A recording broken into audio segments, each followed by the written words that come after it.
Greetings, citizens of the world. We are anonymous. Hedge fund billionaire George Soros is used to having his way. But the megalomaniacal currency speculator and political manipulator bet on the wrong horse in the Trump versus Clinton race, and even all the millions of dollars he spent trying to rig the outcome failed in the end. It must be hard for the 86-year-old globalist to face up to the fact that the world is not his oyster and his admitted fantasies about being God are just that. Fantasies, albeit far from harmless ones. The Black Lives Matter riots and the anti-Trump riots he helped finance look more like the work of Lucifer than God. However, Soros refuses to accept that he lost and Trump won. So he is committing a sizable portion of his enormous wealth, along with his outsized political and media influence, to crippling and delegitimizing the incoming Trump administration, with more riots, protests, and media hit pieces.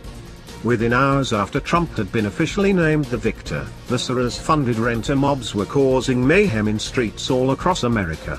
And while that havoc was still playing out, Soros convened a closed confab of fellow globalist billionaires at a Washington, D.C. luxury hotel to plan their anti-Trump counterattack. They call their plutocrat club the Democracy Alliance, an especially hypocritical label since they lavishly fund individuals and organizations that are working to undermine our constitutional republic, which they erroneously call a democracy. The latest hit piece by Soros personally is a column he penned for Project Syndicate, which has been carried by hundreds of newspapers, news services, and websites worldwide, and in which he calls Donald Trump a con artist and would-be dictator.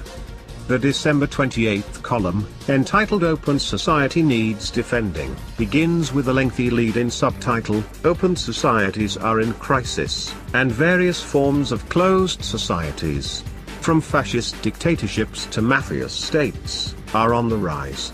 Because elected leaders failed to meet voters' legitimate expectations and aspirations, electorates have become disenchanted with the prevailing versions of democracy and capitalism.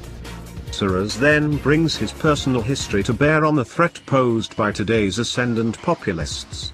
Notes the Project Syndicate promotional puff.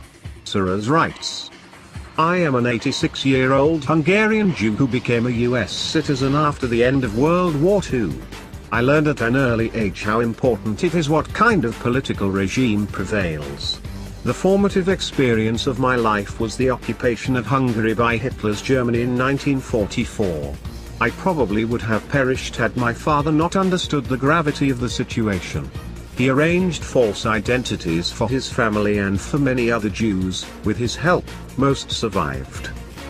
However, Soros neglects to mention some very important facts in his biographical reflection, such as that he helped Hitler and the Nazis confiscate the wealth and belongings of his fellow Jews. What's more, he feels no guilt, regret, or remorse about being a Holocaust helper, because, as he put it, if they hadn't done it, somebody else would be taking it away anyhow. However, he undoubtedly regrets being so candid about all of this during an interview with the CBS 60 Minutes program back in 1998. He must have realized afterward how ghoulishly cold-blooded and inhuman his words and demeanor appeared, and how violently that clashed with the philanthropic humanitarian image he was crafting for himself. For some reason, the CBS video of the program disappeared, and that disappearance has been the subject of much speculation concerning possible legal threats and/or financial inducements by Soros to keep the damning footage buried. The recent mysterious resurfacing of the 60 Minutes interview has likewise been the subject of much speculation. In addition to the recently released WikiLeaks files on Soros, which are decidedly less flattering than the canned biography of the mogul on Wikipedia, the CBS video allows Soros to demolish his own carefully invented saintly image with his own words. For the past couple of months, the long-lost 60 Minutes interview with Soros has been popping up on YouTube and various websites, only to be taken down due to CBS copyright challenges. But, like a whack-a-mole, it keeps popping up on new sites as fast as Soros and CBS can whack it down. The long-suppressed interview of an unrepentant Soros admitting he was a Holocaust helper further demolishes his credibility to pose, in his words, as the conscience of the world. No sense of guilt then and none now. Neither does this Nazi collaborator suffer from any sense of guilt over smearing opponents with false charges of fascism or neo-Nazism, or funding groups that do the same. Nor does he suffer any qualms of conscience over crashing whole national economies and national currencies, Malaysia, Thailand, Britain, causing untold devastation and suffering for millions of people.